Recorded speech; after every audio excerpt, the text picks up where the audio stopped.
My name is Christopher, a 39-year-old devoted homemaker and mother to my bright-eyed 5-year-old daughter. My husband, Daniel, is my steadfast companion in this journey of family life. Despite the bustling household, there's a quiet pang of estrangement from my own siblings. I find myself nestled between an older brother and a younger one, but the bonds between us have grown faint over the years. As a child, the rift was palpable. My brothers, inseparable in their adventures, left me behind because of my gender. Even now, they share a camaraderie that seems impervious to time. Despite the disparity in age, they remain close, even choosing to live together in adulthood. Since my marriage a decade ago, the distance from my family has widened, leaving me to wonder about my brothers' lives from afar. Loneliness, a familiar companion, prompted a decision to limit my own family size to 2 children, a resolution born from the ache of childhood exclusion. Yet fate had its own plans. Despite my advancing age, the arrival of our daughter brought warmth and joy that filled the void. Now, my world revolves around the cozy embrace of Daniel and our daughter, leaving little room for thoughts of my brothers. Even news of my older brother's impending engagement failed to stir more than a passing curiosity. Yet as the day of his introduction to Julia approached, the family home buzzed with excitement. My parents, long concerned about my brother's single status, busied themselves with preparations, while my younger brother bemoaned his own single status. Then, as my brother entered with Julia by his side, the air was electric with celebration, casting aside any lingering shadows of estrangement. I observed the scene with a detached air, as if it were unfolding in a distant land with no connection to my reality. "All the best to you, Steve and Julia," I managed to muster, though my words felt hollow even to my own ears. As I mechanically prepared the coffee, Julia ventured into the kitchen, offering her assistance. I declined politely, insisting she enjoy the gathering as our guest. Yet Julia's demeanor hinted at something more sinister, a smirk playing at the corners of her lips as she remarked on the passage of time. "Time is cruel, isn't it? You who were once so small are now the lady of the house," she taunted, leaving me at a loss for words. I could only nod in response, masking my discomfort. Returning to the living room, Julia left me to contemplate her cryptic words. Despite her apparent dislike, I resolved not to let her affect me. However, the unease lingered like a shadow, casting doubt on the future of my relationship with my brother and his new wife. A month later, my mother's invitation to the family reunion prompted a visit home. Joined by Daniel and our daughter, we entered my childhood home, greeted by familiar faces.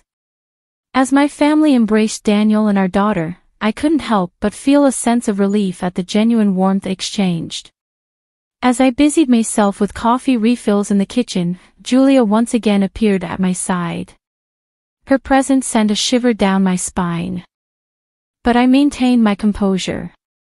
"Christopher," she began, her tongue laden with unspoken implications, "I don't want to see your face at our family gatherings.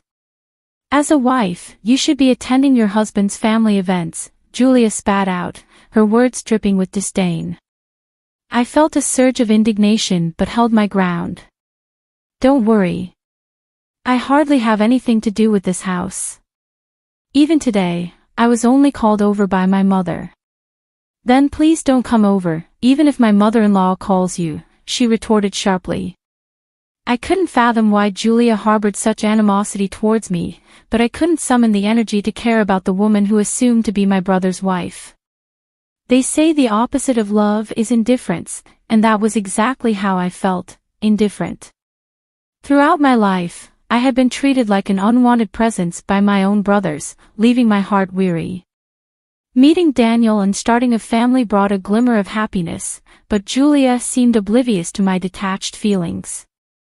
"If you hate me, please don't talk to me," I countered, meeting Julia's glare before she stormed back to the living room. Since my brother's marriage, my mother had been urging me to attend family gatherings more frequently in an attempt to mend fences. But after the incident with Julia, I made a conscious decision to stay away as long as she did not make my brother unhappy. Her treatment of me seemed inconsequential. My brother's late-in-life marriage had been a cause for celebration, and I didn't want to dampen his joy. We didn't interact often, and I convinced myself that enduring occasional meetings was tolerable. I confided in Daniel about my decision.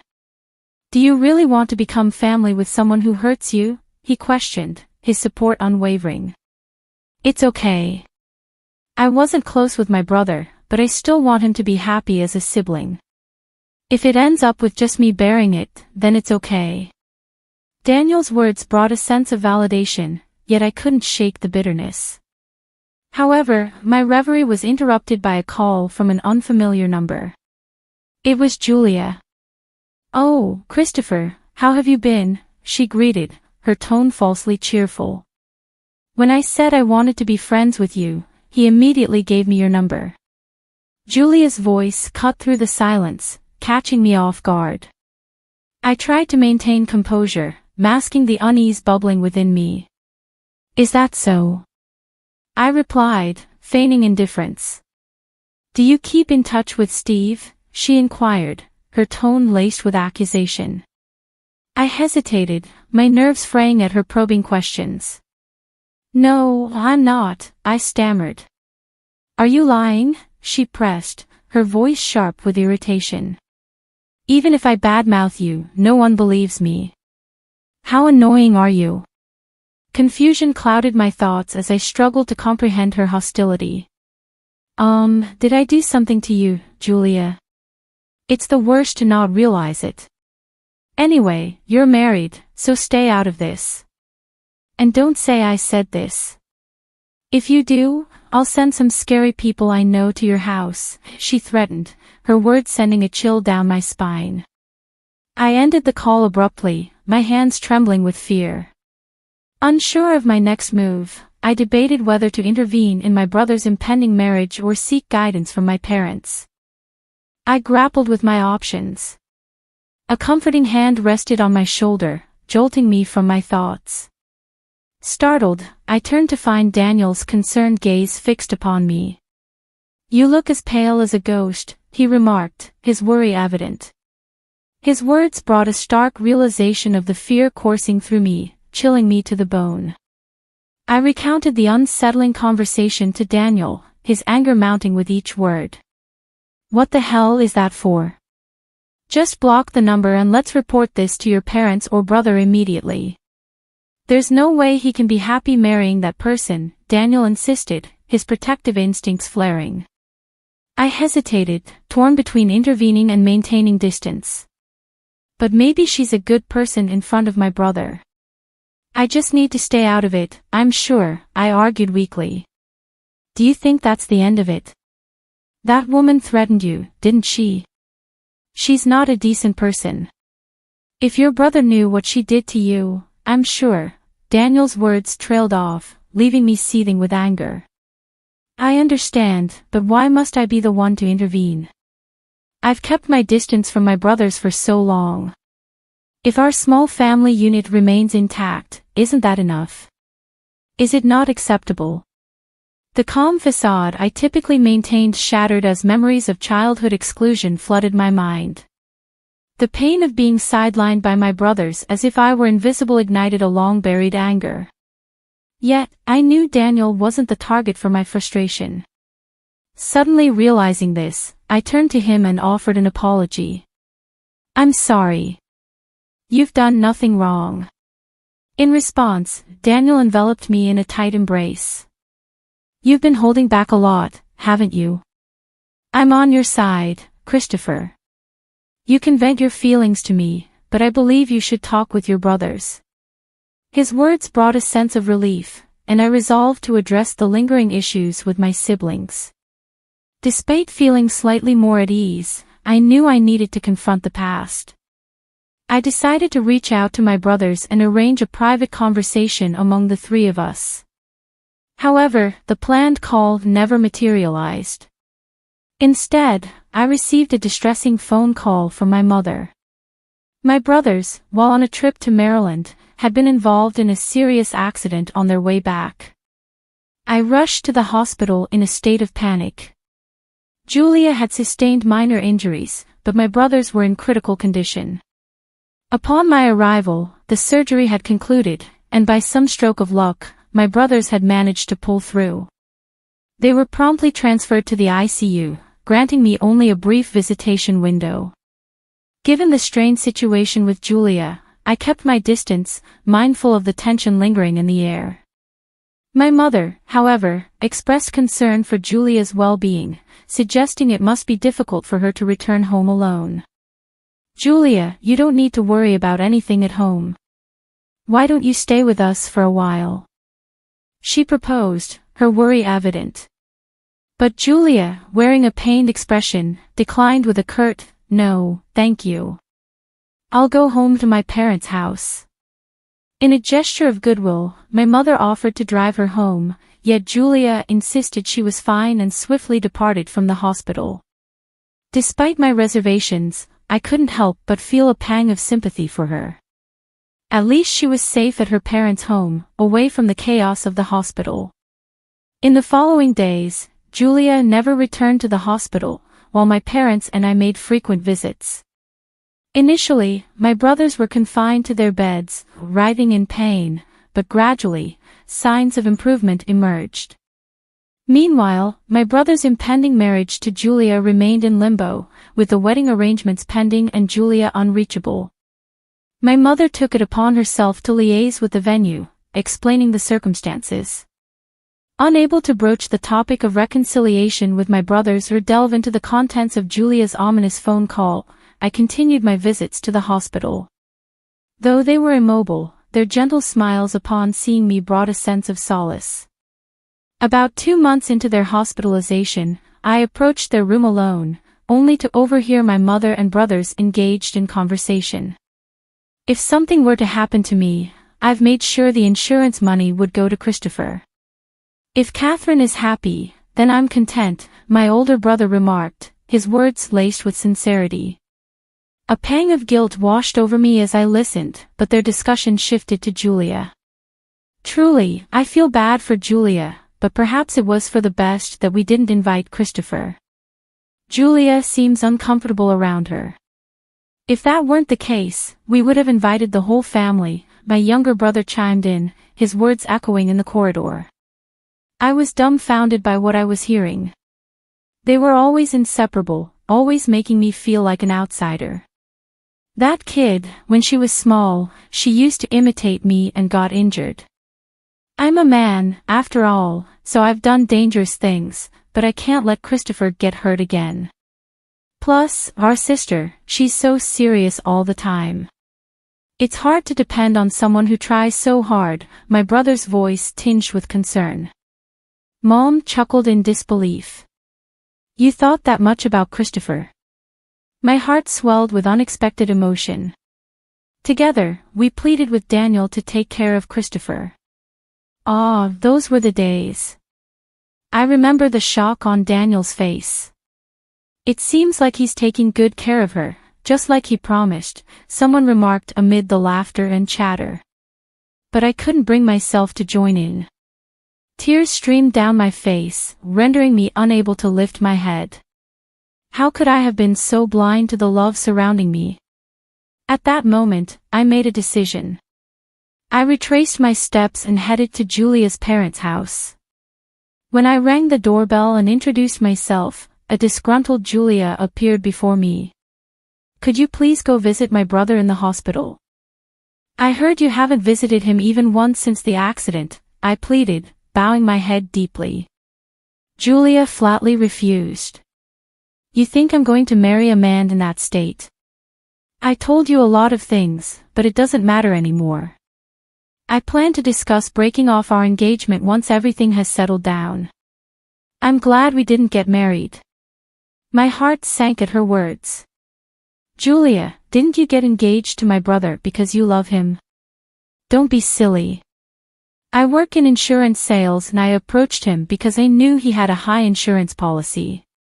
His salary seemed high too, but it was a misunderstanding.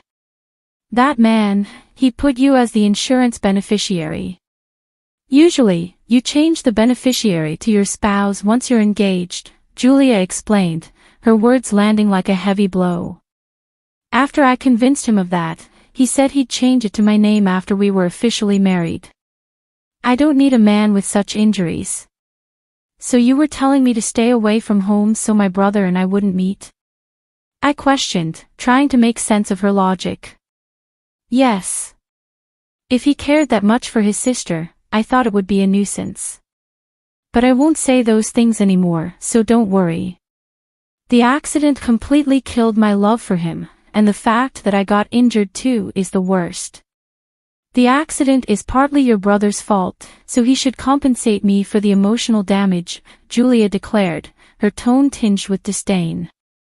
Despite my rising fury, I took a deep breath to calm myself down. If you consult a lawyer, you'll find that your demands won't go through, I reasoned. You don't know that, Julia retorted defiantly. I do, but more importantly, about my smartphone. I began, but Julia cut me off dismissively. I don't care about your smartphone, she interrupted. I see. It's about her.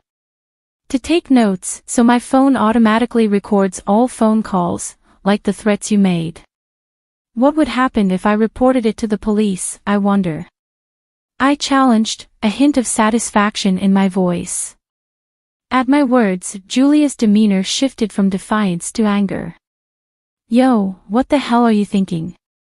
Recording is wiretapping. What kind of crime is that? You're recording people's conversations without permission. That must be some crime, she exclaimed, her voice rising in agitation. Just then, Julia's mother arrived at the front door and joined the confrontation. How dare you record her conversation without permission? Hand over your phone now, she demanded, her tone fierce as Julia glared at me with disgust. I maintained a calm smile. I'm glad, too, that you wish to break off the engagement. I wouldn't want a person with such a bad character around my brother, I replied evenly. With those words, I departed Julia's family home, feeling as though fleeing from the situation immediately after. I made my way to the hospital room where my elder brother and younger brother were recuperating. Both of you, what I'm about to tell you might shock you, but I want you to know, so I won't hide it anymore, I prefaced, bracing myself for their reactions. I played the recording of the phone call I received from Julia, allowing them to hear her true intentions. Both my elder and younger brothers were taken aback, their eyes widening in disbelief. Furthermore, I revealed that I had discreetly recorded our earlier conversation when I met Julia, ensuring they heard her manipulative words firsthand. My elder brother's fury was palpable, and despite his healing leg, he attempted to rise from his bed in agitation. I barely managed to restrain him. Stop it. I didn't let you hear this because I wanted you to get angry. I just want you to give up on marrying Julia, I implored. Then my younger brother spoke up. I can't forgive her either, but sis, why did you go to such lengths for us? I confessed that I had overheard their conversation with our mother earlier, apologizing for eavesdropping. To my surprise, they shook their heads in unison, expressing remorse for their distant behavior in the past. That's what it was. We're sorry for being distant.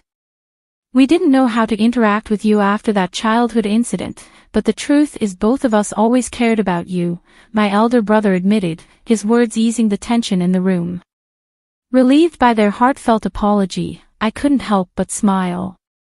Thank you. I'm an adult now. I don't only need to be protected, I can protect you guys too. In the following days, my brothers made a full recovery and were discharged from the hospital. My elder brother announced the termination of his engagement with Julia, refusing her demands for compensation. He hired a lawyer, but naturally, no compensation was paid out. Meanwhile, my brothers shared Julia's misdeeds with their mutual friends, even providing recordings of her threats. Consequently, Julia found herself isolated and shunned by those around her. Since then, I've returned to my normal life, feeling a newfound peace in my heart. My bond with my brothers has strengthened, and we often spend time together, making up for lost time. 2 years later, both my brothers found their future spouses, and our relationships with their families remain amicable.